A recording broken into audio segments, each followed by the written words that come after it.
Hi hello నమస్తే welcome to గృహిణి channel. నా పేరు లావణ్య. ఈరోజు మనం చింత చిగురు మెత్తలు ఎలా తయారు చేయాలో చూద్దామండి. కర్రీ సూపర్గా ఉంటుంది. 100 గ్రాముల చింత చిగురు క్లీన్ చేసేసి శుభ్రంగా కడిగి పెట్టేసిన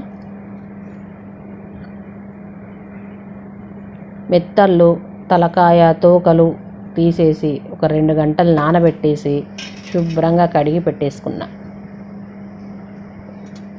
ఒక పెద్ద 5 ఉల్లిగడ్డలు మంచిగా కట్ చేసేసి ఆయిల్ వేసేసి ఫ్రై చేస్తున్నానండి. ఇవి అడుగంటకుండా దోరగా వేగేలాగా కలుపుకోవాలి. ఉల్లిగడ్డలు ఎక్కువనే తీసుకోవాల్సి ఉంటుంది, ఎందుకంటే దీంట్లో మనం చింతపండు పులుసు కానీ గ్రేవీ టమాటో అలాంటివి ఏమి చేయము. డైరెక్ట్ చిగురు చింత చిగురే వేసి ఉల్లిగడ్డలు చింత చిగురు వేసి వండుతాం. తగినంత పసుపు వేసుకోవాలి. అల్లం వెల్లుల్లి పేస్ట్ వేసుకోవాలి. కొంచెం ఎక్కువగానే వేసుకోవాలండి అల్లం వెల్లుల్లి పేస్ట్. అడుగంటకుండా కలిపేసుకుందాం మంచిగా.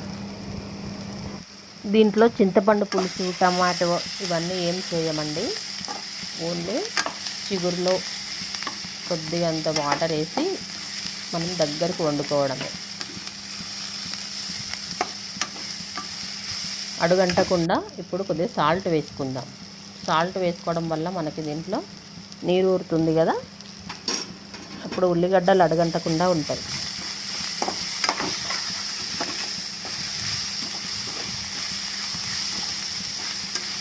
శుభ్రంగా కడిగి పెట్టుకున్నటువంటి మెత్తలు వేసుకుందాము.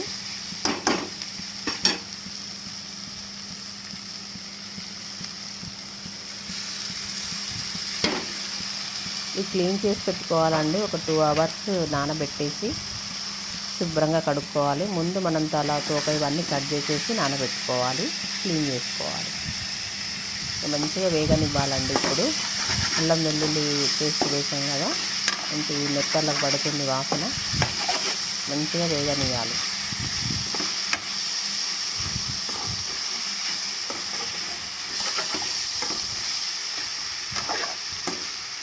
మనం ఇప్పుడు కడిగి పెట్టుకున్నాం కదా, శుభ్రం చేసి పెట్టుకున్నటువంటి చింత చిగురు వేసేసుకుందాం.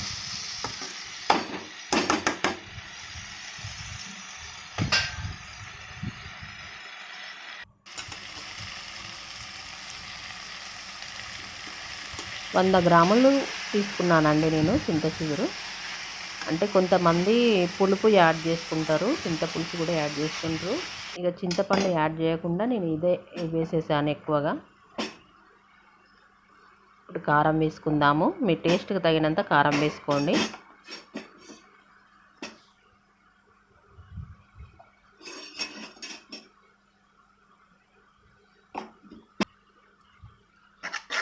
కొంచెం అడుగంటకుండా కలుపుకొని మూత పెట్టేసుకోవాలి. చూసారా, కొంచెం ఉడకాలి. మనకి లోన ఉన్నటువంటి మెత్తళ్ళు ఉల్లిగడ్డలు చింత చిగురు ఇవన్నీ మొత్తం ఇట్లా ఉడకాలి. చింత చిగురు కనబడట్లేదు చూడండి, ఇట్లా వేగాలన్నట్టు. వేగేదాకా ఉంచుకోవాలి ఇలా. దీంట్లో కొంచెం వాటర్ యాడ్ చేసుకుందాము, ఎందుకంటే మెత్తళ్ళు ఉడకాలి కాబట్టి కొద్దిగా నీళ్ళు యాడ్ చేసుకోవాలి. కొన్ని చాలు. కొద్దిసేపు మూత పెట్టి ఉడకనివ్వాలండి.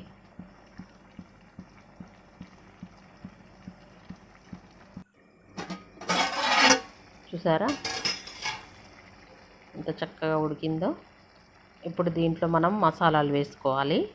ధనియాల పొడి 2 స్పూన్స్ ధనియాల పొడి వేసాను.